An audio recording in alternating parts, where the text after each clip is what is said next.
هذا يومكم الذي كنتم توعدون يوم نطوي السماء كطي السجل للكتب كما بدأنا أول خلق نعيده وعدا علينا إنا كنا فاعلين. السلام عليكم ورحمة الله.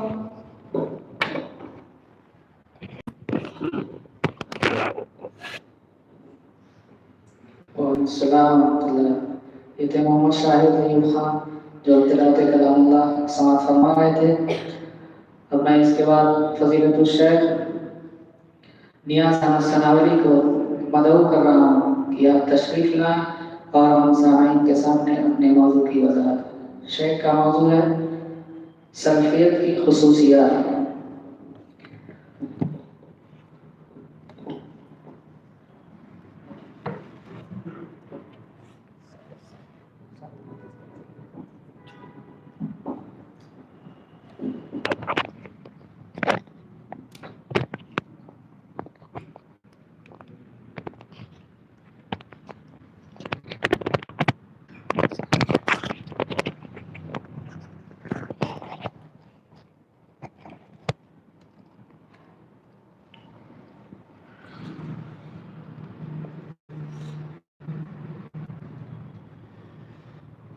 السلام علیکم ورحمۃ اللہ وبرکاتہ.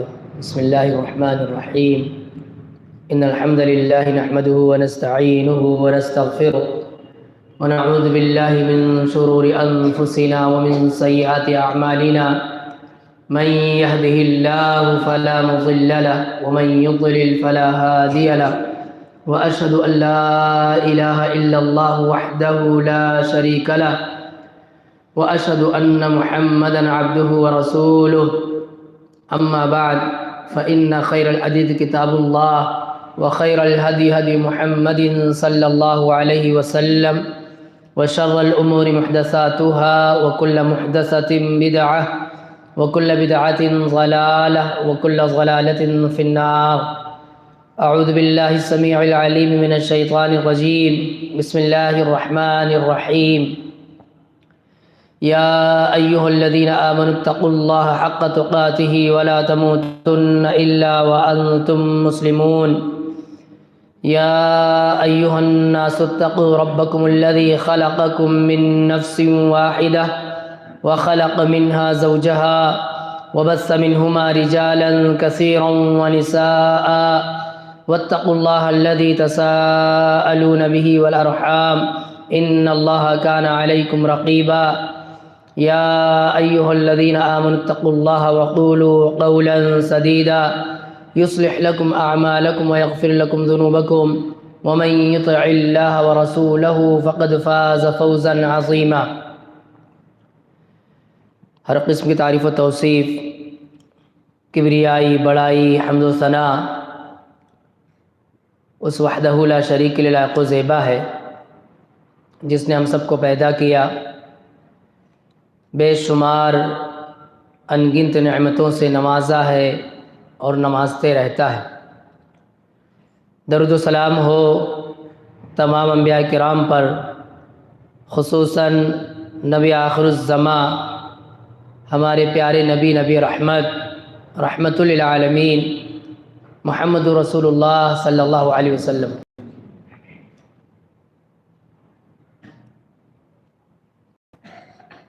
دینی ملی بھائیوں، بزرگوں، نوجوان ساتھیوں اور عزیز طلبہ، آج جس موضوع پر خطاب کرنا ہے یہ بڑا اہم موضوع ہے، اور اس موضوع پر گاہے بگاہے ہمیں اور آپ کو چاہیے کہ ہم علم حاصل کرتے رہیں. پہلے سن کر کے تو سمجھ میں نہیں آئے گا کہ اس میں کیا باتیں ہمیں سننے کے لیے ملیں گی۔ موضوع ہے سلفیت کی خصوصیت یا سلفیت کی خصوصیات۔ تو جب تک یہ نہ سمجھ پائیں کہ سلفیت کس کو کہتے ہیں تو اس کی خصوصیات کیسے سمجھیں گے؟ سلفیت کیا ہے؟ ہم سب کہتے ہیں کہ ہم سلفی ہیں، کہتے ہیں نا کہ ہم سلفی ہیں؟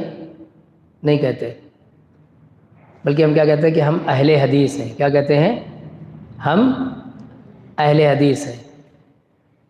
اب سنیں، اہل حدیث، سلفی، اہل السنہ والجماعہ، یہ سب ایک ہی چیز کا نام، ایک ہی چیز کا الگ الگ نام ہے۔ سلف کہتے ہیں پیارے نبی صلی اللہ علیہ وسلم اور آپ کے صحابہ، اور جو لوگ بھی پیارے نبی صلی اللہ علیہ وسلم اور آپ کے صحابہ کے نقش قدم پر چلتے آئے ہیں، انہیں کیا کہتے ہیں؟ سلف کہتے ہیں۔ ان کی راہ پر چلنے کا ہمارا اور آپ کا دعویٰ ہے، اس لیے ہمیں بھی کیا کہتے ہیں؟ سلفی کہتے ہیں۔ اور اس راہ کا نام ہے سلفیت۔ اس راہ کا کیا نام ہے؟ سلفیت۔ تو اس راہ کی خصوصیات کیا ہیں؟ یا اس طرح سے اس کو کر لیں کہ اس راہ پر چلنے والوں کی خصوصیات کیا ہیں، خاص بات ان میں کیا ہے جو دوسرے لوگوں میں نہیں ہے۔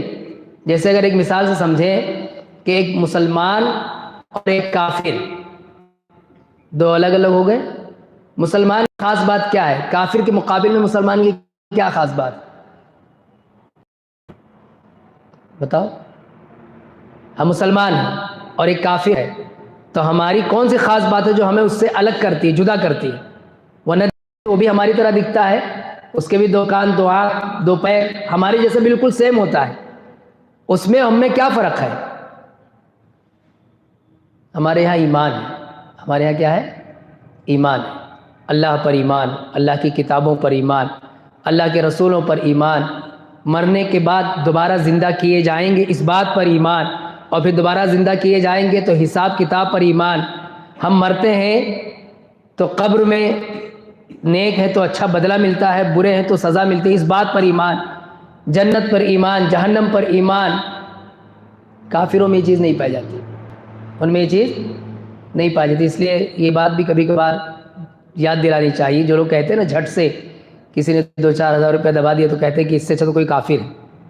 خاص طور پہ تجار، تجارت کرنے والے، لین دین کرنے والے بڑی آسانی سے سرٹیفکیٹ دے دیتے ہیں کہ اس سے اچھا تو ایک غیر مسلم ہے۔ کس سے اچھا؟ مسلمان سے اچھا کون ہے؟ کیا ہو سکتا ہے؟ کبھی نہیں ہو سکتا ہے۔ ایک مسلمان شریعت کا پابند ہونا چاہیے، پورے شریعت پر عمل کرنا چاہیے، لیکن چاہے جتنا بدتر ہو، بدتر اس معاملے میں کہ معاملات میں چاہے جتنا خراب ہو، عبادات میں چاہے جتنا کوتاہ ہو، اور اپنے دیگر اخلاق میں چاہے جتنا برباد ہو، لیکن ہر صورت میں ایک کافر سے وہ اچھا ہی رہے گا۔ ہر صورت میں ایک کافر سے وہ اچھا رہے گا۔ اپنے آپ کو پہچانو۔ اللہ نے ہمیں اسلام کی شکل میں جو نعمت دی ہے نا، وہ اتنی عظیم نعمت ہے، اتنی عظیم نعمت ہے کہ دنیا میں کوئی چیز اس کا مقابلہ نہیں کر سکتی، کوئی چیز کا مقابلہ نہیں کر سکتی۔ ہم سب مسلمان ہیں، غربت میں زندگی گزاریں چاہے مالداری میں گزاریں، چاہے بیماری میں زندگی گزاریں چاہے صحت مندی میں زندگی گزاریں، موت کے بعد اگر جنت کسی کو ملے گی تو کسے ملے گی؟ مسلمان کو ملے گی۔ غیر مسلم کو مل سکتی ہے؟ نہیں مل سکتی۔ یہاں دنیا میں چاہے جتنا اس کو عیش و آرام ہو، چاہے جتنا نعمتوں میں رہا ہو، لیکن آخرت میں وہ ناکام ہے۔ بہرکیف تو ایک مثال دی گئی سمجھانے کے لیے کہ جیسے ایک مسلمان ہے اور ایک کافر ہے، تو مسلمان میں خاص بات کیا ہے کہ اس کے یہاں اسلام ہے، اس کے یہاں کیا ہے؟ اسلام ہے، اور کافر اس سے کیا ہے؟ محروم ہے۔ تو ایسے ہی ہم اپنے آپ کو کہتے ہیں کہ ہم سلفی ہیں یا ہم سلفیت کی راہ پر ہیں، تو دوسروں سے مقابلہ کر کے سمجھیں گے تب سمجھ پائیں گے کہ اس میں کیا خاص بات ہے۔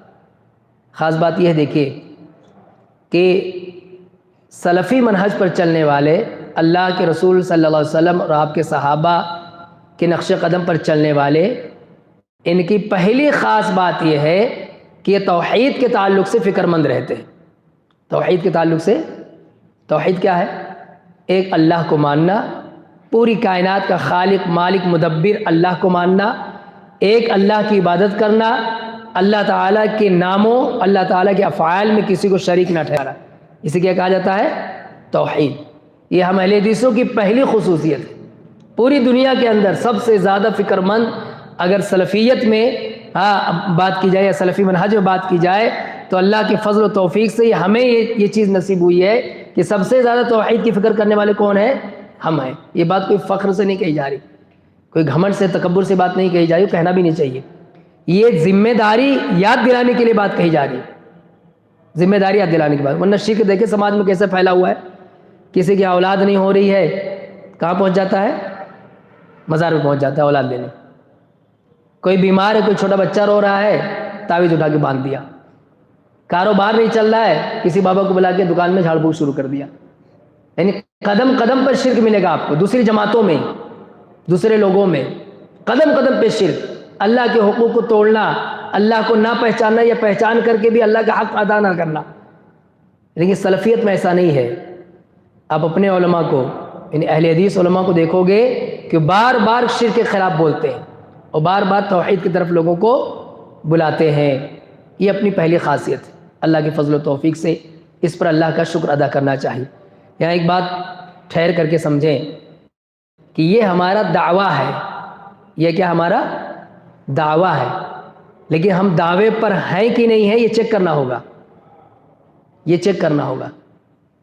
اگر یہ سوال کیا جائے کہ رزاق کون ہے، رزق دینے والا کون ہے، یہ ہمارا دعویٰ ہوا، یہ ہمارا اقرار ہوا. ہم دل سے اس کا اعتراف کرتے ہیں، زبان سے اس کا اقرار کرتے ہیں. لیکن ثابت کیسے ہوگا کہ آپ رزاق صرف اللہ کو مانتے ہیں؟ ثابت کیسے ہوگا؟ کہ آپ کے دل میں یہ پختہ یقین ہو کہ اللہ تعالیٰ حلال طریقوں سے مجھے روزی دے گا، میرے مقدر کا مجھے ملے گا. تو آپ نے اللہ کے ایک صفت کہ وہ رزاق ہے، اس میں آپ نے توحید ثابت کر کے دکھائی. توحید ثابت کیا آپ نے، یعنی اللہ ہی کو رزاق مانتے ہیں، اس لیے رزق کے کوئی حرام طریقے میں آپ ملوث نہیں ہوئے. کلی طور پہ جیسے روزی حاصل کرنی چاہیے اللہ سے ویسے آپ نے حاصل کی. ہمارا اور آپ کا عقیدہ ہے شفا کون دیتا ہے؟ اللہ تعالیٰ. بیماروں کو شفا کون دیتا ہے؟ کیا کہا ابراہیم علیہ السلام نے؟ ابراہیم علیہ السلام نے کیا فرمایا؟ وَإِذَا مَرِضْتُ فَهُوَ يَشْفِينِ. اور جب میں بیمار ہو جاتا ہوں تو کون ٹھیک کرتا ہے؟ وہ مجھے شفا دیتا ہے. اب اگر کوئی آدمی یہ دیکھنا چاہے کہ صرف اس مسئلے میں کہ شفا دینے والی ذات صرف اللہ کی ہے، کیا میں اس میں شرک کرتا ہوں یا نہیں کرتا ہوں، کیسے چیک کرے؟ وہ دیکھے کہ جب وہ بیمار ہوتا ہے یا اس کے گھر میں بچہ بیمار ہو، اس کے گھر میں اس کی بچی بیمار ہو، تو شرک جو کرتے ہیں وہ کیا کرتے ہیں؟ وہ تعویذ گنڈا باندھنا شروع کر دیتے. لیکن اللہ کے فضل و توفیق سے ہمارا عقیدہ ایسا ہے کہ اگر موت بھی آ جائے تو بھی ہم اس میں ملوث نہیں ہوں گے. یہ سلفیت کی خصوصیت ہے. پہلی خصوصیت کیا ہے؟ توحید. ہمارا یہ عقیدہ ہے کہ اولاد کون دیتا ہے؟ اللہ تعالیٰ دیتا ہے. اللہ کے علاوہ کوئی اولاد نہیں دے سکتا. اللہ نے فرمایا یَهَبُ لِمَن يَشَاءُ إِنَاثًا وَيَهَبُ لِمَن يَشَاءُ الذُّكُورَ أَوْ يُزَوِّجُهُمْ ذُكْرَانًا وَإِنَاثًا وَيَجْعَلُ مَن يَشَاءُ عَقِيمًا. یَهَبُ لِمَن يَشَاءُ إِنَاثًا کیا مطلب اس کا؟ اللہ جسے چاہتا ہے بیٹیاں ہبہ کرتا ہے. یعنی جس کے ہاں اللہ تعالیٰ چاہتا ہے بیٹیاں پیدا کرتا ہے. جس کے بارے میں اللہ چاہتا ہے کہ اس کو میں بیٹیوں سے نوازوں سے کیا دیتا ہے؟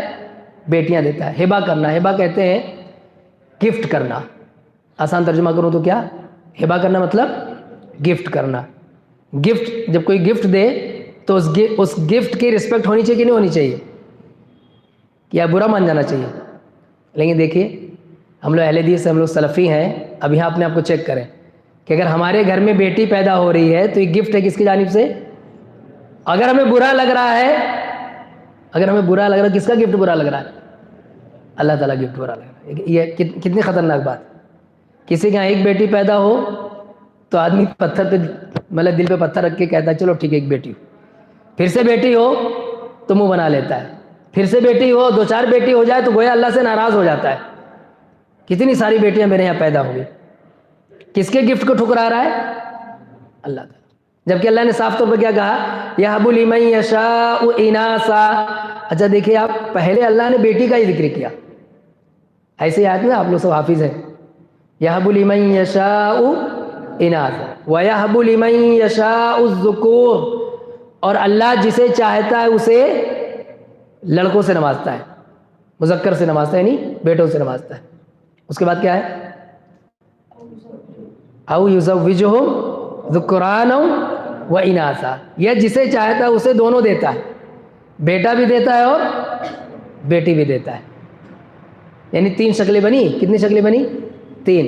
کسی کے ہاں صرف بیٹیاں پیدا ہوں گی، کسی کے ہاں صرف بیٹے پیدا ہوں گے، کسی کے ہاں دونوں پیدا ہوں گے. ایک اور شکل بنتی ہے. آگے کیا ہے؟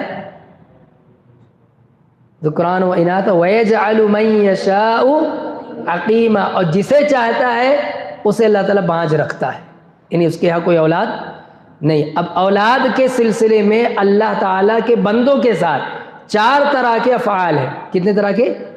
4 طرح کے. جسے چاہے بیٹیوں سے نوازے. اب ہم اگر سلفی منہج والے ہیں تو ہمارے یہاں خالی بیٹیاں پیدا ہو رہی تو مزار پہ نہیں جائیں گے بیٹا مانگنے، یہ چلے جائیں گے؟ نہیں جائیں گے. جسے چاہے اللہ صرف بیٹوں سے نوازے. اگر ہمارے یہاں بیٹا پیدا ہو رہا ہے تو اس پہ ہمیں تکبر کرنا چاہیے؟ ہمارے 2-4 بیٹے تم گھمنڈ کریں گے؟ وہ تو ہے نا اللہ تعالیٰ نے دیا، اس میں گھمنڈ کی کون سی بات ہے؟ شکر کریں، اللہ کا شکر کریں کہ اللہ نے ہمیں بیٹوں سے نوازا ہے. اور اللہ تعالیٰ جسے چاہتا ہے بیٹوں سے بھی نوازتا ہے اور بیٹیوں سے بھی نوازتا ہے، دونوں عطا کرتا ہے. اور چوتھی شکل کیا ہے؟ اللہ اگر کسی کے بارے میں نہیں چاہتا تو اسے کوئی اولاد نہیں دیتا ہے، وہ بے اولاد رہتا ہے، اسے کوئی اولاد. اسے کیا کرنا چاہیے؟ صبر کرنا چاہیے. تو عقیدے کا ایک مسئلہ یہ ہے اولاد کا دینا. اللہ تعالیٰ جسے چاہتا ہے اولاد سے نوازتا ہے.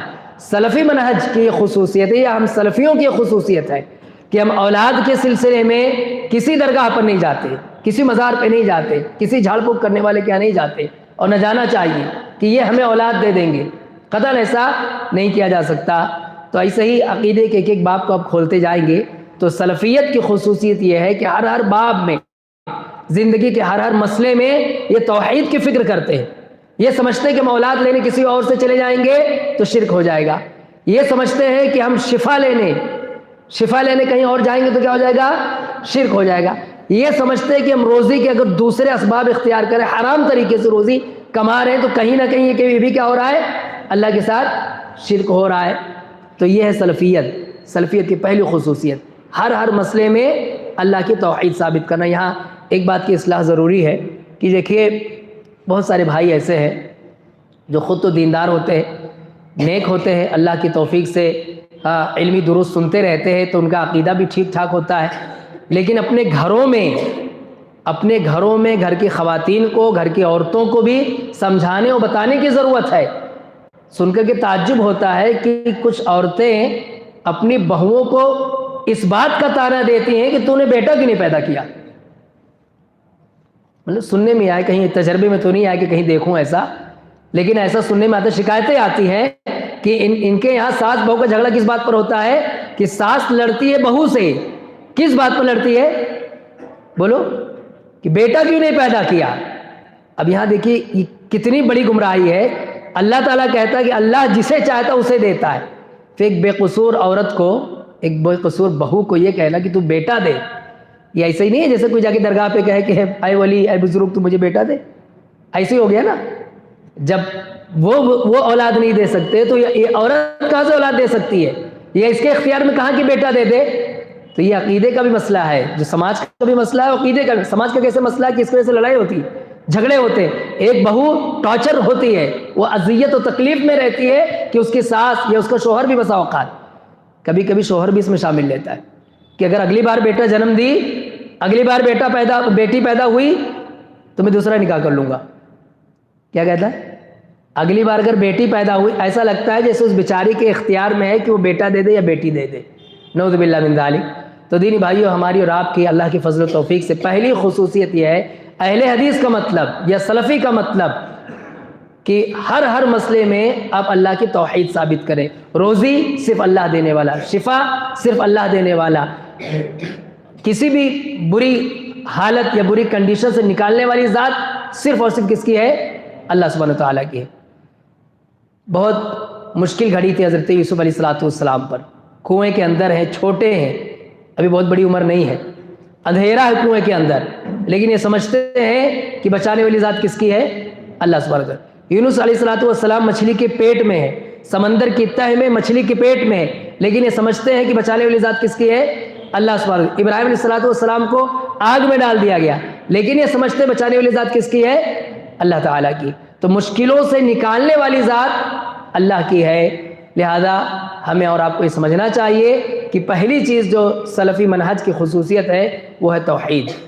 دوسری، نمبر 2، پیارے نبی صلی اللہ علیہ وسلم، اللہ کے رسول صلی اللہ علیہ وسلم کی حدیثوں کو اپنی زندگی کے ہر گوشے میں شامل کرنا. پیارے نبی کی حدیثوں کو اپنی زندگی میں شامل کرنا، یہ بات بالمقابلہ سمجھے.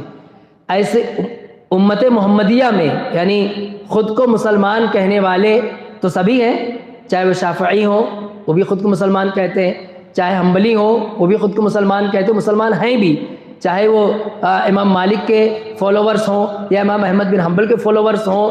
لیکن جب ان مکاتب فکر یعنی ان کے نام پر بنے ہوئے مسلک جو ہے ان پر چلنے والے لوگوں کو دیکھیں گے تو بے شمار پر ملے گا کہ اللہ کے نبی صلی اللہ علیہ وسلم کے حدیث کی مخالفت کرتے ہیں، چاہے جان بوجھ کر چاہے انجانے میں، لیکن مخالفت کرتے ہیں.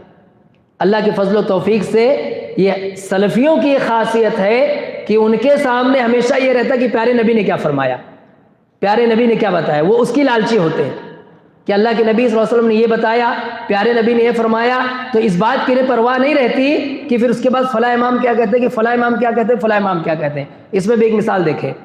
صحیح مسلم کی روایت ہے، اللہ کے نبی صلی اللہ علیہ وسلم نے فرمایا لَتُسَوُّنَّ صُفُوفَكُمْ أَوْ لَيُخَالِفَنَّ اللَّهُ بَيْنَ وُجُوهِكُمْ. اللہ کے نبی نے فرمایا تم صفوں کو ضرور بضرور درست کیا کرو. صفوں کو نماز میں جب تم کھڑے ہو تو صفوں کو ضرور بضرور درست کیا کرو. صحابہ کرام رضی اللہ تعالی عنہم اجمعین نے پوچھا کہ اللہ کے نبی ہم صف بندی کیسے کریں؟ تو پیارے نبی نے بتایا کہ تم ایسے صف بندی کرو جیسے فرشتے صف بندی کرتے، یعنی فرشتوں کی صف بندی میں کوئی گیپ نہیں ہوتا، کاندھے سے کاندھا ملا رہتا، ان کے صفوں کے بیچ میں خلا نہیں رہتا. اور اللہ کے نبی باقاعدہ نماز شروع کرنے سے پہلے جب مسلمانوں کی تعداد تھوڑی تھی تو اللہ کے نبی صلی اللہ علیہ وسلم نماز پڑھانا شروع نہیں کرتے تھے. اس سے پہلے صف میں اللہ کے نبی دیکھتے تھے، اگر کسی کا سینہ آگے ہے تو وہاں جاتے تو اللہ کے نبی اس کو پیچھے کرتے تھے، اسے پیچھے کرتے، بالکل سب درست کرتے تھے. ایسے بالکل جیسے دیوار ہوتی اینٹ پر اینٹ رکھ کر کے، ایسی بالکل سب بندی اللہ کے نبی صلی اللہ علیہ وسلم کرواتے تھے. بعد میں جب مسلمانوں کی تعداد بہت بڑھ گئی تو پھر پیچھے سے لوگ صف درست کرنے لگے. ابو بکر رضی اللہ تعالیٰ عنہ، عمر بن خطاب رضی اللہ تعالیٰ، ان کے زمانے میں تو مسلمان بہت بڑی تعداد میں ہو گئے. مسجد نبوی ہی میں، یعنی جہاں نماز پڑھتے تھے مسجد نبوی میں، وہیں بہت بڑی تعداد ہو گئی، تو ایک دوسرے کے ہیلپ سے صف درست کیا جانے لگا. بہرکیف تو اللہ کے نبی صلی اللہ علیہ وسلم نے کہا اس طرح سے صف بندی کرو، ایسے صف بندی کرو. او ورنہ کیا فرمایا؟ ورنہ لَيُخَالِفَنَّ اللَّهُ بَيْنَ وُجُوهِكُمْ، اللہ تعالیٰ تمہارے چہروں کے درمیان اختلاف ڈال دے گا. امام نووی رحمۃ اللہ علیہ نے اس حدیث کی شرح میں 2 باتیں لکھی. نمبر 1 کہ واقعی چہرے بگڑ جائیں گے، واقعی چہرے بگڑ جائیں گے. کسی کے دل میں حدیث کا احترام نہیں پیدا ہو رہا، وہ حدیث کی مخالفت کر رہا. اللہ کے نبی نے کہا کہ ایسے سب بندی کرو اور پھر بھی اس کو اہمیت نہیں دے رہا ہے، تو اس کو لکوہ مار سکتا ہے، اس کو فالج مار سکتا ہے، چہرے میں کوئی بیماری پیدا ہو سکتی، چہرہ بگڑ جائے گا اس کا.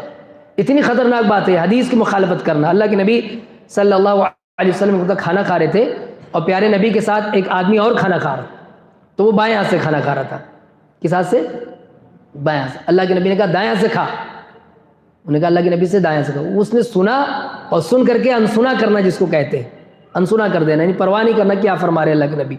اللہ نہ کرے ہم میں بھی ایسے بہت سارے لوگ پائے جاتے ہیں کہ انہیں کوئی پرواہ نہیں رہتی کہ اللہ کے نبی نے کیا بتایا، اللہ کے نبی نے کیا کہا، اس کا عذاب بتا رہا ہوں، عذاب۔ اللہ کے نبی صلی اللہ علیہ وسلم نے کہا کہ دائیں ہاتھ سے کھا، تو اس نے سن کر کے اس کی پرواہ نہیں کی اور بائیں ہاتھ سے کھاتا رہا، میں نہیں کھاؤں گا دائیں ہاتھ سے۔ اللہ کے نبی نے کہا تم کھا بھی نہ سکو، اس کے بعد اس کا دائیں ہاتھ کبھی اٹھ نہ سکا، یعنی اس کا دائیں ہاتھ خراب ہو گیا، وہ کام کا ہی نہیں رہ گیا۔ اللہ کے نبی صلی اللہ علیہ وسلم نے منع کیا ہے اس بات سے کہ کوئی آدمی جب صبح اٹھے سو کر کے تو ڈائریکٹ وہ برتن میں ہاتھ ڈال دے، پانی کے برتن میں ہاتھ ڈال دے۔ پہلے کے دور میں سمجھیں اس کو، جب پانی کنویں سے نکال کر کے مٹکے میں رکھا جاتا تھا یا کسی برتن میں رکھا، بالٹی میں رکھا جاتا تھا، یا آج بھی جن علاقوں میں پانی اسٹور کر کے رکھا جاتا ہے، اب تو جہاں نل ہے وہاں کھولا آدمی فوراً پانی گرنے لگا، لیکن وہ پانی جس کو سنبھال کر رکھا رہا جاتا، تو اللہ کے نبی کی تعلیم یہ تھی کہ اس میں تم ڈائریکٹ ہاتھ مت ڈالو، پہلے تھوڑا پانی لے کر کے اپنے ہاتھ دھل لیا کرو، اس کے بعد ہی برتن میں ہاتھ ڈالو۔ کیوں؟ تمہیں نہیں پتا کہ تمہارے ہاتھ نے کہاں رات گزاری، تمہیں نہیں پتا تمہارے ہاتھ نے کہاں رات، کیا مطلب؟ یعنی آدمی جب سو جاتا ہے تو اس کو یاد تھوڑی نہ رہتا ہے، کبھی سر کھجلا رہا ہے، کبھی ہاتھ کھجلا رہا ہے، یا بدن کے کسی گندی جگہ پر بھی اگر کھجلی ہو رہی تو آدمی وہاں ہاتھ ڈال کے کھجلانے لگتا ہے، تو ہاتھ میں گندگی لگ جائے گی، ہاتھ میں کیا لگی رہے گی؟ گندگی لگی ہے۔ اب کسی نے بالٹی میں پانی ہے یا کسی دوسرے برتن میں پانی ہے اور اسی ڈائریکٹ ہاتھ ڈال دیا تو گندگی کہاں چلی گئی؟ پورے برتن میں۔ تو یہ حدیث جب سنی تو ایک شخص نے کہا کہ مجھے اچھی طرح سے پتا رہتا، بہت گھمنڈ اور تکبر بھرے انداز میں اس نے کہا کہ مجھے پتا رہتا ہے میرا ہاتھ کہاں رہتا ہے، مجھے پتا رہتا ہے میرا ہاتھ کہاں رہتا ہے۔ اس میں سیرت نگاروں نے لکھا ہے کہ اس کے اس قول کے قباحت کی وجہ سے اللہ تعالیٰ نے اسے یہ سزا دے دی کہ آج رات وہ جب سویا تو دوسرے رات جب سو کر کے اٹھا وہ تو اس کا ہاتھ اس کے شرمگاہ میں تھا اور وہاں سے نکل نہیں پایا۔ حدیث کی توہین کرنے کی وجہ سے، پیارے نبی صلی اللہ علیہ وسلم کی حدیث کی توہین کرنے، اس کا مذاق اڑانے کی وجہ سے، یہ سلفیت کی خاصیت ہے کہ ہم اور آپ بات کرتے ہیں، بعد میں بات کرتے ہیں کہ پیارے نبی نے یہ فرمایا، پیارے نبی نے یہ سکھایا، پیارے نبی کی یہ حدیث ہے، دوسرے مسالک میں نہیں ہے، یہ دوسرے مسالک میں نہیں۔ انہیں بتایا جائے کہ اللہ کے نبی صلی اللہ علیہ وسلم کی یہ حدیث ہے، وہ حدیث سن کر کے ایک دم انسنا کر دیتے ہیں، انہیں کوئی پرواہ نہیں رہتی کہ پیارے نبی نے فرمایا، جبکہ صحابہ کرام رضی اللہ تعالی عنہم اجمعین کا اس میں منہج یہ تھا کہ وہ کسی کو حدیث بیان کریں اور سامنے والا اگر اس کو اہمیت نہ دے تو اس سے ناراض ہو جایا کرتے تھے، ناراض ہو جاتے تھے، بات بند کر دیتے تھے اس سے کہ اتنا گرا اتنا گھٹیا آدمی، یہ جب پیارے نبی کی بات کو اہمیت نہیں دیتا تو ہم اور آپ کو کیا اہمیت دے گا؟ عبداللہ ابن مغفل رحمہ اللہ ایک تابعی ہے، وہ ان کا ایک واقعہ ذکر کرتے ہیں کہ ایک مرتبہ انہوں نے دیکھا ایک نوجوان لڑکا وہ پتھر لے کر کے یہاں وہ پھینک رہا ہے، کنکری پتھر چھوٹا چھوٹا لے کر کے یہاں وہ پھینک رہا ہے، کبھی ادھر پھینک رہا ہے، کبھی ادھر پھینک رہا ہے، کبھی ادھر پھینک رہا ہے۔ تو انہوں نے کہا بیٹا سنو، اللہ کے نبی صلی اللہ علیہ وسلم نے اس چیز سے منع کیا کہ اس طرح سے پتھر لے کے یہاں وہ پھینکو، اللہ کے نبی نے روکا اس سے، اور اللہ کے نبی نے کہا کہ ایسا کرنے سے کیا حاصل ہوگا سوائے اس کے کہ کسی کو لگ جائے تو اس کی آنکھ پھوٹ جائے، کسی کو منہ پہ لگ جائے تو اس کا دانت ٹوٹ جائے، اس سے کوئی شکار تو ہوگا نہیں کہ کوئی شکار تم نے کر لیا ہو، اس سے دشمن کو تو کوئی وہ نہیں کر پاؤ گے کہ کسی دشمن کو ہرا دو، تو اس سے نقصان ہوگا۔ انہوں نے اپنی بات کہی اور کہہ کر کے وہ ایک طرف ہو گئے۔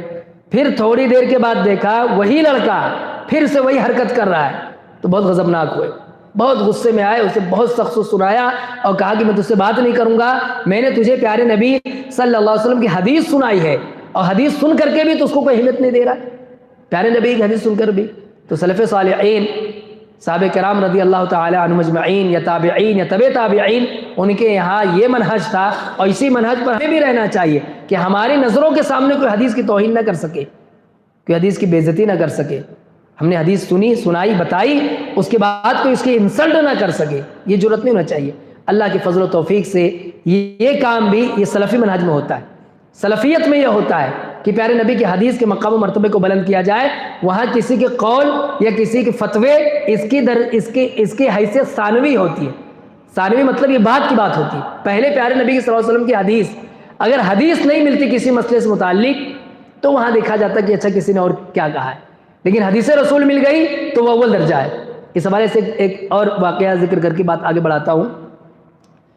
صحابہ کرام رضی اللہ تعالی عنہم اجمعین میں ایک بڑے صحابی ہیں ابو موسیٰ اشعری رضی اللہ تعالی، کیا نام ہے؟ ابو موسیٰ اشعری رضی اللہ، اور دوسرے صحابی ہیں عبداللہ ابن مسعود رضی اللہ تعالی۔ عبداللہ ابن مسعود بھی بہت بڑے عالم تھے صحابہ کرام میں، بہت بڑے عالم۔ تو ایک مرتبہ ابو موسیٰ اشعری رضی اللہ تعالیٰ عنہ کے پاس کچھ شاگرد آئے، کچھ طلبہ آئے، اور انہوں نے ایک سوال پوچھا۔ ان کا سوال کیا تھا سمجھیے؟ ان کا سوال تھا کہ اگر کوئی انتقال کر جائے تو اس کے انتقال کے بعد اس کا جو ترکہ ہے، جو مال ہے، وہ کیسے بٹے گا؟ اس کے ورثہ میں 3 لوگ ہیں، ایک بیٹی ہے، ایک بہن ہے، اور ایک بھتیجی ہے۔ کون کون ہے؟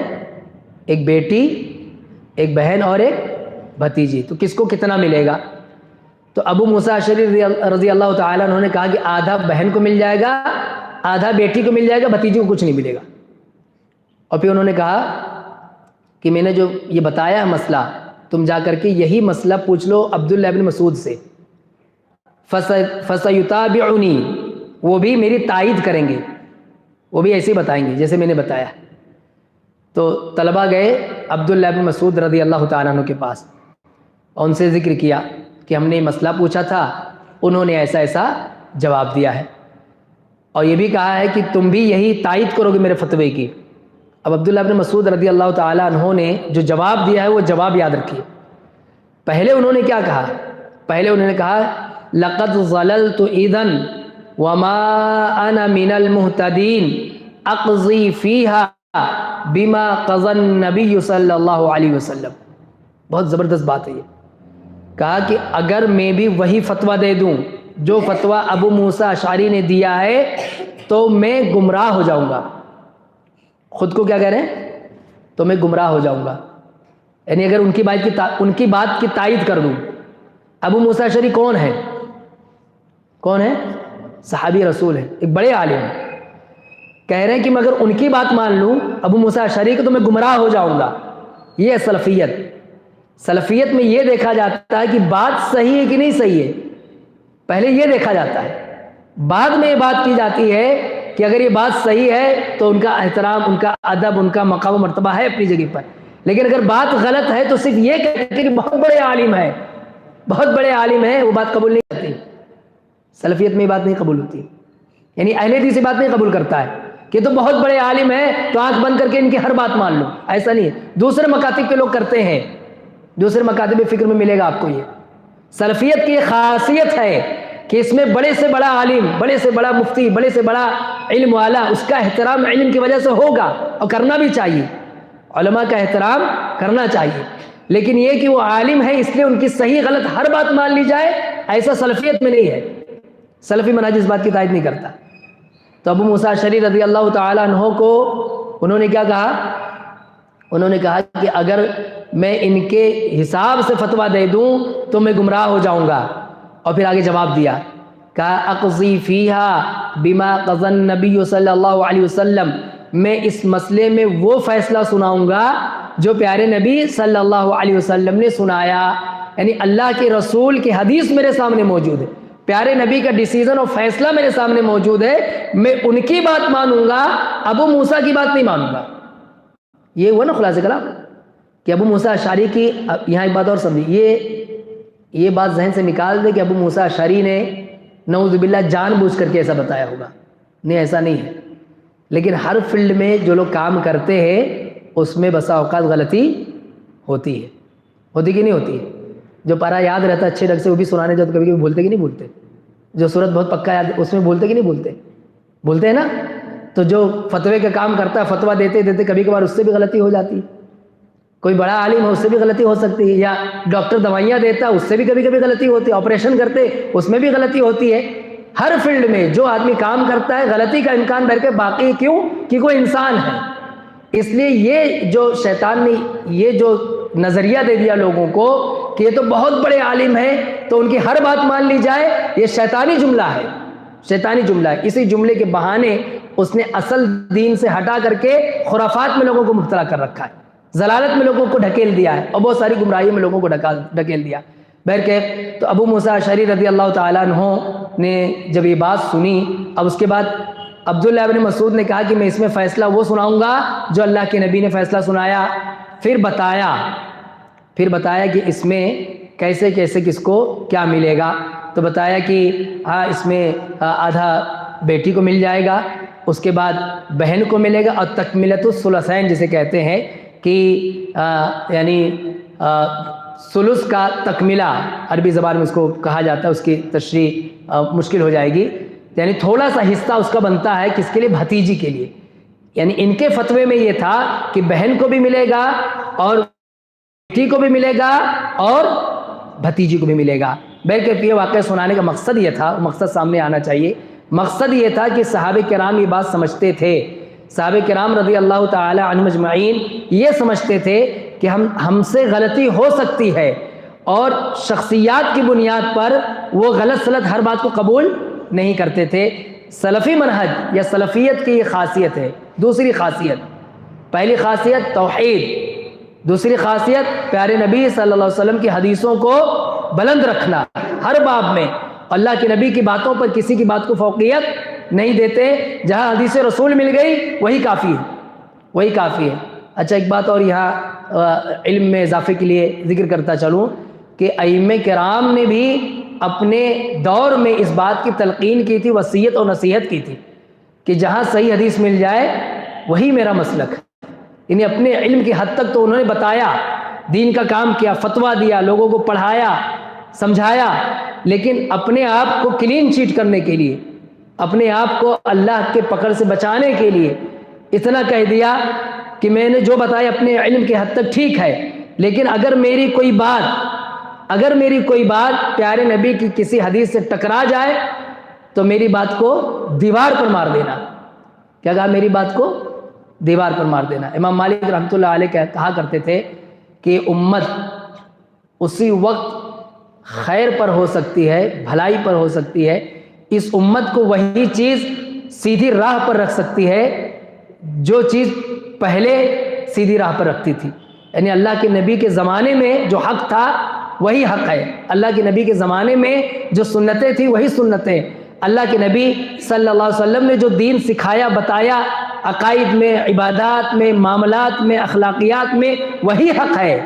بعد میں آنے والا اگر کوئی کچھ اور بتاتا ہے اللہ کے نبی سے ہٹ کر کے تو وہ چیز اللہ تعالیٰ کا دین نہیں بن سکتا۔ تو دینی بھائیوں، خلاصہ یہی پر ختم کرتے ہیں اس بات کا کہ پہلی چیز توحید، یہ ہماری خاصیت ہے، اور دوسری چیز پیارے نبی صلی اللہ علیہ وسلم کی سنت کہیے یا پیارے نبی صلی اللہ علیہ وسلم کی حدیث کہیے۔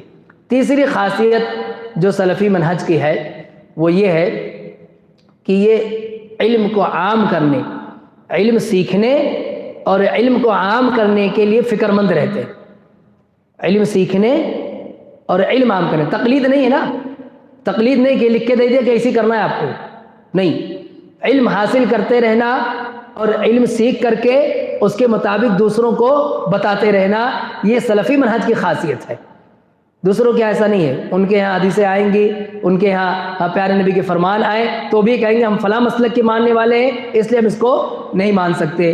اس حوالے سے دیکھیے اللہ کے نبی صلی اللہ علیہ وسلم، پیارے نبی صلی اللہ علیہ وسلم نے دعا دی ہے، پیارے نبی نے فرمایا نظر اللہ امرأ سمع منا حدیثا فحفظہ حتی یبلغہ، کہ اللہ تعالیٰ اسے تر و تازہ رکھے، اللہ اسے تر و تازہ رکھے جس نے ہم سے کوئی حدیث سنی، اس حدیث کو یاد کر لیا اور یاد کر کے آگے کسی کو پہنچا دیا۔ یہ تازگی کی بشارت ہے، تازگی کی، جیسے قرآن پہ ثواب ملتا ہے نا، قرآن یاد کرتے ہیں، قرآن یاد کرتے ہیں اس پہ ثواب ملتا ہے نا، کیا ثواب اس کا قرآن یاد کرنے کا؟ ہاں تو پڑھنے کا بھی ثواب ہے، ایک ہفتہ پڑھو گے تو 10 نیکی ملے گی نا۔ یاد کرنے کا کیا ثواب ہے؟ ہاں جتنا قرآن یاد رہے گا آخرت میں اس کا کیا بدلہ ملے گا؟ پڑھتے جاؤ اور چڑھتے جاؤ۔ باقی وہ تو دیکھ کے بھی کوئی پڑھے گا تو ہر حرف پر 10 نیکی ہے نا۔ حدیث کی کیا فضیلت ہے؟ اللہ کے نبی صلی اللہ علیہ وسلم نے فرمایا نظر اللہ امرأ سمع منا حدیثا، اللہ اسے تر و تازہ رکھے جس نے ہم سے کوئی حدیث سنی، اب چاہے چھوٹی حدیث ہو چاہے بڑی حدیث، اللہ کے نبی کی کوئی بات سنی، اسے یاد کر لیا اور یاد کر کے اسے آگے کسی کو پہنچا دے، اللہ اسے تازگی عطا کرے، تر و تازہ رہے۔ تر و تازہ سے مراد یہ ہے کہ دل میں ایک طرح کی خوشی پیدا ہوگی اور اس خوشی کا چہرے پر ظہور ہوگا، چہرہ اس کا نورانی ہو جائے گا، چہرے پہ اس کے اثرات نظر آئیں گے جو حدیث یاد کر کے دوسروں تک پہنچاتا ہے۔ اللہ کے نبی صلی اللہ علیہ وسلم کی حدیثیں یاد کرنا، حدیثیں پڑھنا، حدیثیں پڑھانا، حدیثیں سمجھنا، حدیثیں سمجھانا، یہ بھی آپ کو صرف سلفی منہج میں ملے گا، سلفیت میں ملے گا۔ باقی دوسرے کے ہاں دورہ کرا دیتے ہیں تبرک کے لیے خالی، یعنی پورے سال فقہ پڑھاتے رہیں گے، پورے سال دوسری چیزیں پڑھاتے رہیں گے، اور اخیر میں بالکل جب سالانہ چھٹی ہونے کے قریب رہے گا تو ایسے خالی سے پڑھ لیں گے، اسے ایک نظر جیسے اخبار آدمی پڑھ لیتا نا، ایسے خالی پڑھ لیں گے، باقی حدیث سے کوئی شغف نہیں۔ یہ سلفیت کی خاص بات ہے کہ پیارے نبی صلی اللہ علیہ وسلم کے ایک ایک حدیث کو پڑھا کر کے سمجھا کر کے آگے بڑھا جاتا ہے۔ بہرکیف تو بات یہ چل رہی تھی کہ علم سیکھنا اور علم سکھلانا اور علم کی روشنی میں لوگوں کو صحیح دین کی طرف بلانا، اس حوالے سے دیکھیں جب مسلمانوں میں فرقہ پیدا ہوا، وہ فرقہ جس کی پیشن گوئی اللہ کے نبی صلی اللہ علیہ وسلم نے پہلے کی تھی۔ پیارے نبی صلی اللہ علیہ وسلم نے ایک مرتبہ فجر کی نماز پڑھائی، فجر کی نماز کے بعد صحابی کہتے ہیں اللہ کے نبی ہمارے جانب متوجہ ہوئے، یعنی جیسے گھوم کر بیٹھتے ہیں نا، ایسے گھوم کر بیٹھے، اور اس کے بعد اللہ کے نبی صلی اللہ علیہ وسلم نے ہمیں درس دیا، فوعظنا موعظۃ بلیغۃ، بہت زبردست درس دیا اللہ کے نبی نے۔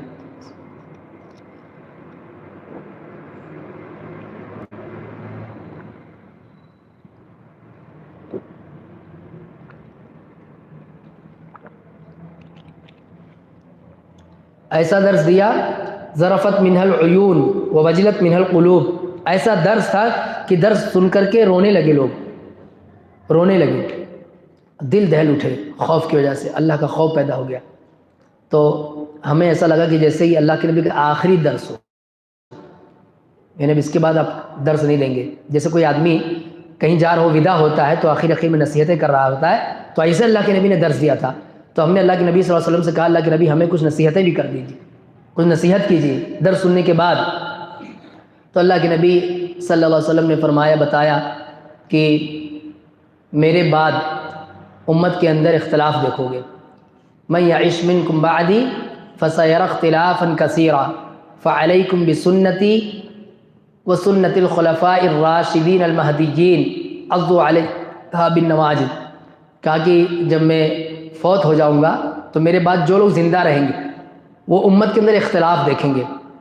اب اختلاف ابھی تک تو دیکھا نہیں ہے، اللہ کے نبی زندہ ہیں، جیسے اللہ کے نبی نماز پڑھتے ویسے سارے لوگ نماز پڑھتے ہیں، جیسے پیارے نبی صلی اللہ علیہ وسلم جو بات بتاتے ہیں ایسے کرنا ویسے سارے لوگ کرتے ہیں، تو کوئی اختلاف تو دیکھ نہیں رہے کہ اللہ کے رسول کہہ رہے کہ ایسا کرو اور کوئی کہہ رہا ہو ایسا کرو، ایسا تھا ہی نہیں۔ تو صحابہ کرام کو جب یہ بات سننے میں آئی کہ میں اللہ کے نبی کہہ رہے کہ میرے بعد بہت سارے اختلافات دیکھو گے، فلاں کہہ رہا ہے ایسے نماز پڑھو، فلاں کہہ رہا ہے ایسا پڑھو، فلاں کہہ رہا ہے یہ کرو، فلاں کہہ رہا ہے وہ کرو، الگ الگ طریقے سے، تو فکر لائق ہوگی نا کہ اس میں کیسے حق پر رہیں گے، صحیح چیز کیا رہے گی، بات کے لوگوں کو کیسے پتہ چلے گا۔ فسیر اختلافا کثیرا، تو اللہ کے نبی نے کہا کہ جب ایسا ہوگا یعنی بہت سارے اختلافات ہو جائیں گے، فعلیکم بسنتی، تو تم پر واجب ہے میری سنت، میری سنت یعنی میری حدیث کو لازم پکڑنا۔ فعلیکم بسنتی وسنت الخلفاء الراشدین المہدیین عضوا علیہا بالنواجذ، اللہ کے نبی نے کہا کہ تم پر واجب ہے تم میری سنت، میرے صحابہ کی سنت کو لازم پکڑے رکھنا، کیونکہ اختلاف بہت رہے گا۔ دیکھیں یہ ایک حل بھی ہے، کسی بھی مسئلے سے بات چل رہی ہے، اگر آدمی اس میں دیکھ رہا ہے اختلاف ہے تو اس کو دیکھنا چاہیے اللہ کے نبی کے صحابہ کیا کرتے تھے، وہیں اختلاف ختم ہو جائے گا۔ یہ بھی سلفی منہج کی بنیاد اسی پر ہے، الکتاب والسنہ علی فہم سلف الامہ، کہ قرآن سے آپ کو وہ سمجھنا ہے، حدیث سے آپ کو وہ سمجھنا ہے جو صحابہ نے سمجھا تھا۔ کیوں؟ صحابہ نے جو سمجھا سمجھ کر کے عمل کیا، اللہ نے اس پہ مہر لگا دی، اس پہ مہر لگا دی، اس کو پاس کر دیا کہ ہاں ایسے ہونا چاہیے۔ فَإِنْ آمَنُوا بِمِثْلِ مَا آمَنْتُمْ بِهِ فَقَدِ اهْتَدَوْا، اگر لوگوں کا ایمان ویسے ہی ہو جائے جیسے تمہارا ایمان ہے۔ تمہارا سے مراد کون؟ اس وقت کون تھے سامنے؟ اس وقت کون تھے؟ امام ابو حنیفہ رحمۃ اللہ علیہ پیدا ہوئے تھے، امام شافعی پیدا ہوئے تھے، امام مالک، امام احمد بن حنبل، امام اوزاعی، امام ثوری، کوئی بھی امام اس وقت پیدا ہوا تھا نہیں، صرف اور صرف کون تھے سامنے؟ صحابہ کرام تھے۔ صحابہ کرام رضی اللہ تعالی عنہم اجمعین کو مخاطب کر کے اللہ تعالیٰ کہہ رہا ہے اگر لوگ ایمان لائیں ایسے ہی جیسے تمہارا ایمان ہے، جیسے تمہارا ایمان نہیں، جیسے تم ایمان لاتے ہو، جیسے تم ایمان کے تقاضوں کو پورا کرتے ہو، جیسے تمہارے عقائد، جیسے تمہارے عبادات، جیسے تمہارے اخلاقیات ایسا ہی اگر لوگوں کے ہو جائے فقط اہتدوا، تو وہ ہدایت یافتہ مانے جائیں گے. یعنی ایسا اگر نہیں ہے تو ہدایت یافتہ نہیں ہے، اگر ایسے نہیں ہے تو ہدایت یافتہ نہیں ہے. اب یہ اتنی موٹی بات لوگوں کو سمجھ میں نہیں آتی ہے کہ پیارے نبی صلی اللہ علیہ وسلم کے صحابہ یہ معیار ہے، یہ کسوٹی ہے، یا آسان لفظوں میں کہا جائے یہ سانچہ ہے. سانچہ، یہ سانچہ رہتا نا کہ ایسی چیز بن کے آنا چاہیے سیمپل. تو اللہ صحابہ کرام رضی اللہ تعالیٰ عنہ جیسا ہی ایمان ہوگا تو لوگ ہدایت یافتہ رہیں گے، ویسے ہی عمل تقاضے رہیں گے تو لوگ ہدایت یافتہ رہیں گے. اب صحابی کی نماز دوسرے ڈھنگ سے، ہماری نماز دوسرے ڈھنگ سے، تو کس کی نماز قبول ہوگی؟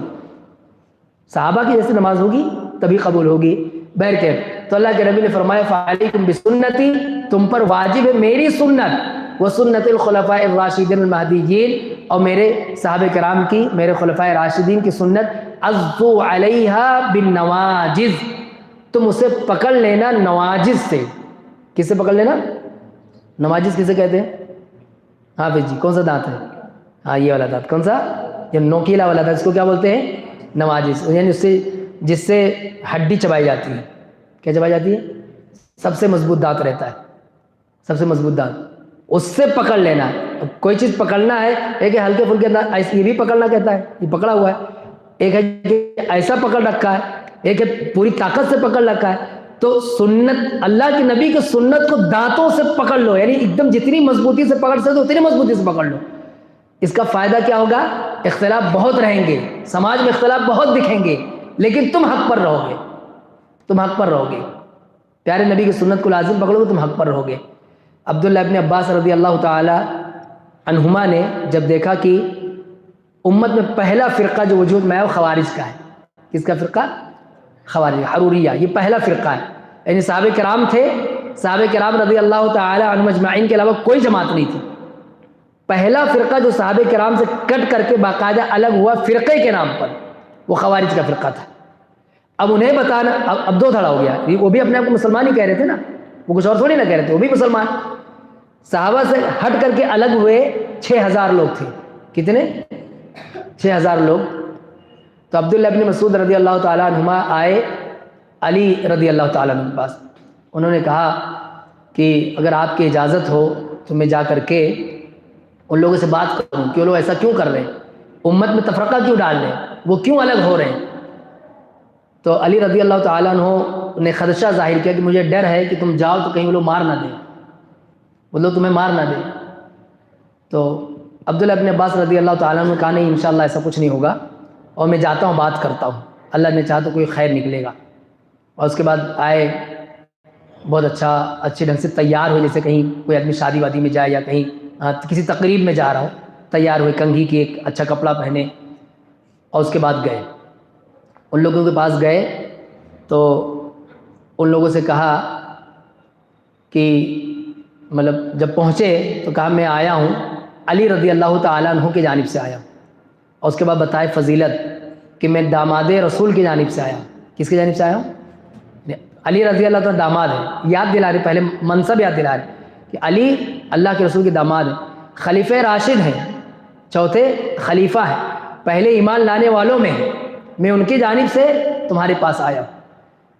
تو انہوں نے ویلکم کیا، خوش آمدید کہا میں چاہتا ہوں کہ ہماری آپ کی بات ہو، آپ لوگ الگ کیوں ہو رہے ہیں، ہمیں بتائیں، آپ تمہارے اعتراضات بتائیں، اور میں علم کی روشنی میں، اللہ کے نبی کی حدیث یا اللہ کے نبی کی سیرت یا قرآن کی روشنی میں تمہارا جواب دوں گا. تمہارے جو اعتراضات ہیں ان کا میں جواب دوں گا. بتائیے تمہارے اعتراضات کیا ہیں؟ تو انہوں نے کہا ہمارا 3 اعتراض ہے. کتنا اعتراض ہے؟ 3 اعتراض ہے ہمارا. اور کیا کیا اعتراض ہے؟ یکی بات دیگرے انہوں نے عبداللہ ابن عباس رضی اللہ تعالیٰ عنہما کے سامنے اعتراض پیش کیا، اور عبداللہ ابن عباس رضی اللہ تعالیٰ عنہما نے ایک ایک کا جواب دیا. یہ الگ کس بنیاد پر ہوئے تھے وہ پہلے سمجھیں. ان کا یہ کہنا تھا جب علی رضی اللہ تعالیٰ عنہ اور معاویہ رضی اللہ تعالیٰ عنہ کے درمیان جنگ ہوئی، ایک طرف علی رضی اللہ تعالیٰ عنہ، دوسری طرف اماں عائشہ بھی شریک تھی. کون؟ اماں عائشہ رضی اللہ تعالیٰ عنہ بھی شریک تھی. تو خوارج کا یہ کہنا تھا کہ اگر آپ حق پر تھے، آپ اگر حق پر تھے اور یہ غلطی پر تھے، کون؟ اماں عائشہ اور نعوذ باللہ یعنی جو دوسرے لوگ تھے ساتھ میں، اگر یہ غلطی پر تھے تو آپ نے انہیں قید کیوں نہیں کیا؟ آپ نے انہیں قید کیوں نہیں کیا؟ ان کے اعتراضات میں ایک اعتراض یہ تھا۔ دوسرا اعتراض یہ تھا کہ جب صلح ہونے لگی تو ان لوگوں نے کہا ہم آپ کو امیر المؤمنین نہیں مانتے، تو آپ نے کیوں نہیں کہا کہ میں امیر المؤمنین ہوں؟ آپ کو اس پہ ڈٹے، اگر آپ حق پر تھے تو آپ کو کہنا چاہیے تھا کہ میں امیر المؤمنین ہوں، میں کیوں کہوں کہ میں امیر المؤمنین نہیں ہوں؟ اور تیسری بات یہ کہی کہ تم نے دوسری بات یہ کہی کہ جب انہوں نے کہا کہ امیر المؤمنین نہیں ہے تو آپ نے اس کو ایکسپٹ کیوں کیا اور قیدی کیوں نہیں بنایا؟ مسلمانوں کو یعنی جو لوگ ہار گئے تھے انہیں تم نے قیدی کیوں نہیں بنایا؟ اور تم نے ایک انسان کو اختیار کیسے دیا کہ وہ فیصلہ کرے، وہ فیصلہ کرے؟ علی رضی اللہ تعالیٰ نے کیا کیا تھا اس وقت جو سرکردہ صحابہ کرام تھے، دونوں جماعت کو ایک کرنے کے لیے، دونوں جماعت کو ایک کرنے کے لیے کیا کیا تھا کہ فیصل بنا دیا تھا، یعنی فیصلہ کرنے کے لیے کسی کی، جس کو ثالثی کہتے ہیں، جیسے پنچایت بیٹھتی تو ایک دو لوگ رہتے نا معاملہ حل کرنے کے لیے، تو فیصل بنا دیا تھا کہ تم فیصلہ کرو۔ تو ان لوگوں نے کہا کہ قرآن میں ہے ان الحکم الا للہ، کہ حکم کس کا چلے گا؟ اللہ کا۔ اور آپ نے کس کو بنا دیا؟ ایک آدمی کو اختیار دے دیا کہ یہ آدمی فیصلہ کرے گا کہ کون حق پر ہے کون غلطی پر ہے، یہ کیا ہونا چاہیے۔ تو تم نے ایسا کیوں کیا؟ یعنی تم نے صلح کے لیے حامی کیوں بھر لی؟ تو ان کے جو اعتراضات تھے، ایک اعتراض یہ تھا کہ تم نے قیدی نہیں بنایا، مسلمانوں کو قیدی کیوں نہیں بنایا؟ تو عبداللہ ابن عباس رضی اللہ تعالی عنہما اجمعین نے اس کا جواب دیا کہ تم یہ بتاؤ کہ تم اماں عائشہ رضی اللہ تعالی عنہا کو ماں مانتے ہو کہ نہیں مانتے ہو؟ تو انہوں نے کہا بے شک وہ ماں ہے۔ کہا دیکھو دو ہاتھ سے خالی نہیں، اگر عائشہ کو ماں مانتے ہو تو مسلمان جب کسی سے جیتتے ہیں اور جو ہارا ہوا یعنی جو گروہ ہوتا ہے ان کو جب قید کیا جاتا ہے تو ان کے مردوں کو غلام بنایا جاتا ہے اور عورتوں کو لونڈی بنا لیا جاتا ہے۔ یہاں علی رضی اللہ تعالیٰ عنہ کا یہ دیکھنا تھا کہ سامنے جو لڑنے والے ہیں یہ بھی مسلمان ہیں، یہ کیسے پاسبل ہے، کیسے ممکن ہے کہ عائشہ رضی اللہ تعالیٰ عنہ جو ام المؤمنین ہے، تمام مومنوں کی ماں ہے، تم میں کون پسند کرے گا کہ انہیں کسی کی لونڈی بنا دیا جائے؟ نعوذ باللہ من ذالک۔ تو پھر ان کی بات سمجھ میں آئی کہ ہاں یہ تو ہم اس پہ غلطی پر تھے، یعنی ہماری یہ ضد غلط تھی۔ عائشہ رضی اللہ تعالیٰ عنہ کو ماں نہیں مانتے تو قرآن کا انکار لازم آتا ہے، کیوں؟ قرآن نے انہیں کیا کہا ہے؟ ماں کہا ہے۔ اور اگر ماں مانتے ہیں تو ماں کو لونڈی کیسے بنایا جا سکتا ہے؟ تو عبداللہ ابن عباس رضی اللہ تعالیٰ عنہ نے جب یہ بات رکھی تو ان کے بات سمجھ میں آئی اور انہوں نے اس سے پھر رجوع کیا۔ دوسرے انہوں نے جو یہ کہا کہ تم نے فیصل کیوں بنایا، کسی انسان کو حکم کیوں بنایا، دوسرا اعتراض ان کا یہ تھا۔ تو کہا دیکھو اللہ تعالیٰ نے قرآن مجید میں فرمایا، کیا فرمایا؟ وَإِنْ خِفْتُمْ شِقَاقَ بَيْنِهِمَا فَابْعَثُوا حَكَمًا مِّنْ أَهْلِهِ وَحَكَمًا مِّنْ أَهْلِهَا، کہ اگر تم ان دونوں کے درمیان جب صلح کراؤ اور تمہیں اس بات کا ڈر ہو کہ یہ بات میں اس کی خلاف ورزی کریں گے تو تم لڑکی والے کی جانب سے ایک حکم اور لڑکے والے کی جانب سے ایک حکم بنا لو۔ مسئلہ پہلے سمجھے تب بات سمجھ میں آئے گی۔ میاں بیوی میں نہیں جم رہی ہے، میاں اور بیوی میں جھگڑا ہے، اب صلح کرانا ہے، ان کے درمیان پھر سے رشتہ بنانا ہے۔ تو جو لوگ صلح کرانے بیٹھیں گے یا جو لوگ بات کرنے بیٹھیں گے، اللہ کا حکم ہے وَإِنْ خِفْتُمْ شِقَاقَ بَيْنِهِمَا فَابْعَثُوا حَكَمًا مِّنْ أَهْلِهِ وَحَكَمًا مِّنْ أَهْلِهَا، ایک حکم بناؤ لڑکے والی کی جانب سے اور ایک حکم بناؤ لڑکی کی جانب سے۔ یہ دو حکم بنانے کا حکم کون دے رہا ہے؟ اللہ تعالیٰ نے حکم دیا کہ نہیں دیا؟ تو خوارج کا اعتراض یہ تھا علی رضی اللہ تعالیٰ عنہ پہ کہ تم نے حکم کیوں بنایا؟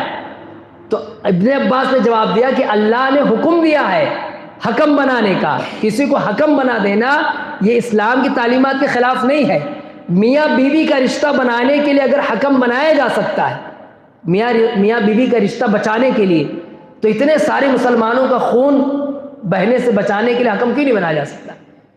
پھر ایک اور مثال دی، ایک اور آیت پڑھی قرآن کی کہ اللہ تعالیٰ نے قرآن میں فرمایا یا ایھا الذین آمنوا لا تقتلوا الصید وانتم حرم، کہ اے ایمان والو تم شکار نہ کرو، وانتم حرم، اس حال میں کہ تم احرام پہنے رہو، یعنی احرام کی حالت میں شکار نہیں کر سکتے، احرام کی حالت میں شکار نہیں کر سکتے۔ پھر فرمایا ومن قتله منکم متعمدا فجزاء مثل ما قتل من النعم يحكم به ذوى عدل منکم، لیکن اگر کسی نے کر لیا شکار، کسی نے اگر شکار کر لیا تو جتنا بڑا وہ شکار کرے گا اتنا ہی اس کو، اتنا بڑا جانور اس کو ذبح کرنا پڑے گا، خرید کر کے اتنا بڑا جانور وہ ذبح کرے گا۔ لیکن کتنا بڑا جانور اس نے لیا ہے، کتنا بڑا جانور اس کو دینا پڑے گا، یہ فیصلہ کون کرے گا؟ کیا فرمایا قرآن نے؟ یحکم بہ ذوی عدل منکم، یحکم بہ، اس کا فیصلہ سنائے گا عدل والا۔ کون سنائے گا؟ عدل کرنے والا آدمی اس کا فیصلہ دے گا۔ تو دیکھیں قرآن کی آیت کیا بتا رہی ہے کہ حکم بنایا جا سکتا ہے۔ تو پھر وہ خوارج میں یہ دوسری بات بھی انہوں نے تسلیم کر لی کہ ہاں ہم یہاں پر غلطی پر تھے۔ پہلی بات، ماں کو لوڈی نہیں بنایا جا سکتا، یعنی عائشہ رضی اللہ تعالیٰ عنہ کو لوڈی بنانا، یا نعوذ باللہ جو اس طرف جو مسلمان ان کو غلام بنانا یا لوڈیاں بنانا، ہمارا یہ موقف غلط تھا، انہوں نے مانا ایکسپٹ کیا۔ دوسری بات کیا ایکسپٹ کی؟ دوسری بات یہ ایکسپٹ کی کہ ہاں حکم بنانے والی بات جو ہم بضد تھے کہ حکم کیوں بنایا، اس پر بھی ہماری غلطی تھی۔ لیکن پھر کہا پھر تیسری بات کہ جب وہ امیر المومنین تھے، یعنی علی جب مومنوں کے امیر ہیں، تو انہوں نے کیوں صلح میں کہا کہ اچھا ٹھیک ہے اس کو ہٹا دو؟ تو یاد دلایا، کہا کہ آپ کو یاد نہیں، تم لوگ اتنی موٹی بات بھول گئے، یہ بات آپ لوگوں کو یاد نہیں؟ صلح حدیبیہ کا موقع یاد کرو، عمرے کے لیے مسلمان جا رہے ہیں، حج کے لیے مسلمان جا رہے ہیں، یعنی ارادے سے کہ چل کر کے وہاں عمرہ کریں گے، اور مکہ والوں نے روک دیا، مکہ والوں نے کہا نہیں ہم تمہیں عمرہ نہیں کرنے دیں گے۔ صحابہ کرام چاہتے تھے کہ ہم عمرہ کر لیں، لیکن مکہ والوں نے روک دیا کہ ہم تمہیں عمرہ نہیں کرنے دیں گے۔ اور صحابہ کرام جوش و جذبے سے اتنا بھرے ہوئے تھے کہ اگر لڑائی کی ضرورت پڑتی تو لڑ بھی جاتے، اگر کرنے کی ضرورت پڑتی یا شہید ہونے کی ضرورت پڑتی تو وہ بھی کر جاتے۔ لیکن اس کے باوجود پیارے نبی صلی اللہ علیہ وسلم نے کہا کہ نہیں صلح کر لیتے۔ جب ان کی طرف سے پیشکش آئی کہ تم اگلے سال آنا، اگلے سال آ کے عمرہ کر لینا، لیکن اس سال نہیں کرنے دیں گے ہم آپ کو، تو اللہ کے نبی صلی اللہ علیہ وسلم نے صلح کر لی، اور صلح کے دفعات لکھائے گئے، صلح کی جو شق تھی اس میں کن کن باتوں پہ صلح ہوا ہے وہ لکھوائے گئے۔ تو جب لکھنا شروع ہوا تو پہلے تو لکھا، اس میں پہلے لکھا کہ یہ صلح ہو رہی ہے محمد رسول اللہ صلی اللہ علیہ وسلم کی جانب سے مکہ والوں اور محمد کے درمیان۔ کیا لکھوایا؟ محمد رسول اللہ صلی اللہ علیہ وسلم اور مکہ والوں کے درمیان یہ صلح ہو رہی۔ تو مکہ والوں نے کہا کہ اگر ہم آپ کو رسول مانتے تو لڑائی کیا تھی؟ ہم آپ کو کہا رسول مانتے، آپ اس پہ لکھ رہے ہو محمد رسول اللہ، تو اگر رسول مان لیں تب کیسے لڑائی؟ آپ اس کو مٹاؤ، آپ لکھو محمد بن عبداللہ، عبداللہ کے بیٹے محمد۔ تو اللہ کے نبی صلی اللہ علیہ وسلم نے کیا کیا تھا؟ ہاں سچ میں مٹا دیا تھا؟ مٹایا تھا کہ نہیں مٹایا؟ مٹا دیا تھا۔ علی رضی اللہ تعالیٰ عنہ اتفاق سے لکھ رہے تھے، اللہ کے نبی کو تو لکھنا پڑھنا نہیں آتا تھا نا۔ علی رضی اللہ تعالیٰ جو سیرت نگاروں نے جو لکھا ہے کہ علی رضی اللہ تعالیٰ لکھ رہے تھے، تو اللہ کے نبی نے کہا کہ اس کو مٹا دو، رسول اللہ مٹا دو۔ تو علی رضی اللہ تعالیٰ نے کہا کہ نہیں میں نہیں، مطلب میری جرأت نہیں ہو رہی، اسے مٹانے کی میری ہمت نہیں ہو رہی کہ رسول اللہ کیسے مٹاؤں۔ تو اللہ کے نبی صلی اللہ علیہ وسلم نے کہا کہاں لکھا ہے بتاؤ، یعنی پھر بتایا کہ یہ لفظ جو ہے یہ رسول اللہ ہے۔ تو اللہ کے نبی صلی اللہ علیہ وسلم نے اپنے ہاتھ سے خود اس کو مٹا دیا۔ اتنا رسول اللہ، کیا اللہ کے رسول نہیں تھے نا رسول، وہ رسول اللہ ہیں، اپنے ہاتھ سے مٹا رہے، کیوں مٹا رہے ہیں؟ دینی مصلحت کے خاطر۔ کیوں مٹا رہے ہیں؟ دینی مصلحت کے خاطر مٹا رہے ہیں کہ اگر صلح ہو جائے گی تو مدینے سے مکہ آنا آسان ہو جائے گا، لوگ آئیں عمرہ کریں، مکے والوں سے دشمنی جو ہے ہماری لڑائی یہ بند ہو جائے گی، اور ہم پوری دنیا میں گھوم کر کے جہاں چاہے توحید کی دعوت عام کریں، جس کو چاہے اسلام میں بلائے، لڑائی بھڑائی سے فرصت مل جائے گی۔ تو تو دینی مصلحت کے پیش نظر باوجود اس کے کہ اللہ کے نبی رسول ہیں، لیکن اللہ کے نبی نے اپنے ہاتھ سے کیا کر دیا؟ مٹا دیا۔ تو عبداللہ ابن عباس نے خوارج کو یہ سمجھایا کہ اللہ کے نبی رسول اللہ ہو کر مٹا سکتے ہیں، تو علی نے اگر امیر المومنین کا لفظ مٹا دیا تو کیا برا کیا؟ اس میں کیا برا کیا؟ دینی بھائیو یقین کریں، سیرت نگاروں نے لکھا 6000 لوگوں میں سے 2000 لوگوں نے وہیں اسی مجلس میں توبہ کر لی، اسی مجلس میں توبہ کر لی کہ اللہ ہم کہاں چلے گئے تھے، ہم کتنا گمراہ ہو گئے تھے، ہم نے رسول کی حدیثوں کو چھوڑ دیا، ہم نے قرآن کی آیتوں کی خلاف ورزی کی۔ وہیں عبداللہ ابن عباس کے سامنے انہوں نے توبہ کر لی اور ان کے ساتھ پھر واپس آ گئے۔ تو اس سلفی منہج کی خاصیت ہے کہ اختلاف کو قرآن اور حدیث کے ذریعے سے ختم کرتے ہیں، اگر آدمی واقعی دل کی گہرائی، دل کی سچائی سے اس پہ غور کر لے تو ختم ہی ہو جاتا ہے۔ دینی مصلحت کے تحت کبھی کبھی حق پر ہوتے ہوئے بھی حق بات کو وقتی طور پر دینی مصلحت کی خاطر وہاں پر چھپا لیا جاتا ہے۔ چھپانے کا مقصد یہ نہیں، ہاں اگر چھپانے سے فتنہ ہو تو نہیں چھپایا جائے گا، لیکن چھپانے سے اگر خیر ہو جائے تو اس خیر کو طلب کیا جاتا ہے۔ مقصد اصل ہوتا ہے، مقصد کیا ہے آپ کا؟ یوسف علیہ السلام کو بھائیوں نے کتنا ستایا تھا؟ کم ستایا تھا؟ انہیں لے جا کے کنویں میں ڈال دینا، کسی کی جان لینے کی ہمت کرنا، اس سے بڑا ظلم کیا ہے کہ کسی کو جان سے مار دینا؟ اس کے بعد کون سا ظلم رہ جائے گا؟ لیکن یوسف علیہ السلام کے دل میں تھا کہ ہم بھائیوں میں آپس میں جو بھی یعنی بات ہو گئی وہ سب بھول بھلا کر کے نئے سرے سے ہم اپنی زندگی کا آغاز کریں، نئے سرے سے ہم اپنی زندگی کا آغاز کریں۔ تو جانتے ہیں یوسف علیہ السلام نے اپنے بھائی بنیامین کا لوٹا رکھ لیا تھا، ان کا برتن رکھ لیا تھا، اور اس کے بعد جب اعلان ہوا کہ یعنی یوسف کا وہ غائب ہو گیا ہے، یوسف علیہ السلام کا لوٹا بنیامین کے بیگ میں ڈال دیا تھا، ان کے بیگ میں ڈال دیا، اور اس کے بعد اعلان ہوا کہ چوری ہو گیا تو تلاشی شروع ہوئی تو بنیامین کے اس میں ملا، وہ کیا ملا؟ یوسف علیہ السلام کا برتن اس میں ملا، جو بھی رہا ہو، لوٹا یا جو بھی رہا ہو وہ اس میں ملا۔ تو ان لوگوں نے کیا کہا، ان کے بھائیوں نے ان یسرق فقد سرق اخ لہ من قبل، اچھا بنیامین نے اگر چوری کی ہے تو اس سے پہلے ان کے بھائی نے بھی چوری کی تھی۔ ان کا بھائی کون؟ یوسف کے سامنے ہی کہہ رہے ہیں کہ اگر بنیامین نے چوری کی ہے تو اس سے پہلے اس کے بھائی نے بھی چوری کی تھی۔ اس کا بھائی مطلب بنیامین کا بھائی کون؟ کس کے سامنے کہہ رہے؟ پہچان نہیں پا رہے نا، پہچان نہیں پا رہے تھے کہ اچھا یہ یوسف ہے، وہ تو چھوٹے تھے تبھی کنویں میں ڈال کے چلے گئے تھے، اب بڑے ہو گئے تھے تو پہچان نہیں پا رہے کہ سامنے جو بیٹھا وہ یوسف ہی ہے۔ یوسف کے سامنے ہی کہہ رہے ہیں کہ اگر بنیامین نے چوری کی تو کوئی نئی بات نہیں، اس کا بھائی بھی چور تھا۔ تو یوسف علیہ السلام نے کہا وہاں کہ نہیں تم غلط کہہ رہے ہو، یوسف علیہ السلام نے کہا کہ تم غلط کہہ رہے ہو، کب میں نے چوری کی تھی؟ نہیں، کچھ نہیں کہا، حق پر رہتے ہوئے بھی کیا کر دیا؟ چھپا دیا۔ اچھا بولنے دو، کیوں؟ مقصد کیا ہے؟ مقصد ہے صلح کرنا، مقصد کیا ہے؟ ایک ہو جانا، تو اس میں لڑائی کی بات کیوں کریں؟ حق پر ہے، مطلب چوری نہیں کی تھی لیکن پھر بھی اس کو کیا کر لیا؟ وہ الزام بھی برداشت کر لیا، وہ برداشت کر لیا الزام کہ ٹھیک ہے مجھ پہ چوری کا الزام ہے لیکن میں برداشت کر لیتا۔ اگر میں بات بڑھاؤں گا کہ بتاؤ کب میں نے چوری کی، تم جھوٹ بولتے تو پھر سے بات آگے بڑھ جائے گی۔ تو مصلحتاً دینی مصلحت کی خاطر کہیں کہیں حق پر رہتے ہوئے بھی آدمی کو دبنا پڑتا ہے۔ تو بہرکیف دینی بھائیوں، وقت ختم ہوا، مختصر یہ کہ سلفی منہج کی جو خصوصیات ہیں بہت ساری، ڈھیر ساری خصوصیات ہیں جن کی وجہ سے الحمدللہ ہم دوسروں سے ممتاز ہیں۔ اختصار سے چند ایک باتیں اور ذکر کر کے بات ختم کرتا ہوں، اعادہ بھی ہو جائے گا۔ پہلی چیز ہے ہماری اور آپ کی جو ذمہ داری بھی ہے، خصوصیت بھی ہے، اور اس پر ہمیں جمے رہنا چاہیے۔ اہل حدیث یا سلفی یا اہل جماعت، ہمارے بہت سارے نام ہیں الگ الگ علاقوں میں، تو یہ ہمیشہ توحید کے لیے فکر مند رہتے ہیں۔ توحید زندگی کے ہر باب میں، چاہے اولاد سے متعلق ہو، کاروبار سے متعلق ہو، تجارت سے متعلق ہو، بیماری سے متعلق ہو، زندگی کے ہر باب میں یہ اہل توحید ہوتے ہیں۔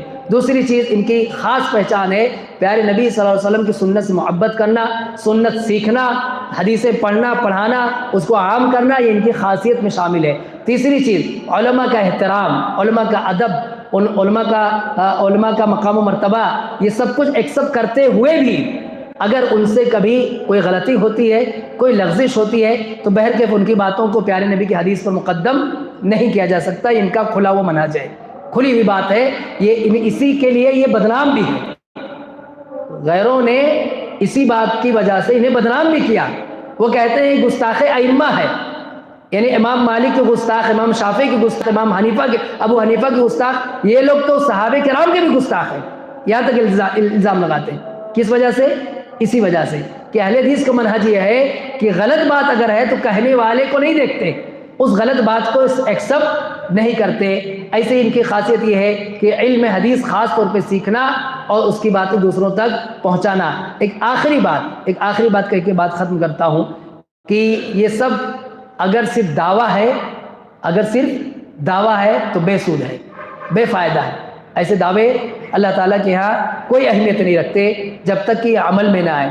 یعنی عملی طور پر ہمارے دلوں میں اللہ اس کے رسول کی محبت رہے، عملی طور پر ہم حدیثوں کا احترام کریں، عملی طور پر حدیثوں کو اپنی زندگی میں نافذ کریں، عملی طور پر علم سیکھیں، سکھلائیں اور دوسروں تک پہنچائیں، تبھی ہم اور آپ کامیاب ہو سکتے ہیں. اللہ تعالیٰ سے دعا ہے جو بھی باتیں آئی اللہ تعالیٰ ہمیں اس پر عمل کرنے کی توفیق عطا فرمائے. آمین. تقبل یا رب العالمین. السلام علیکم و رحمۃ اللہ وبرکاتہ.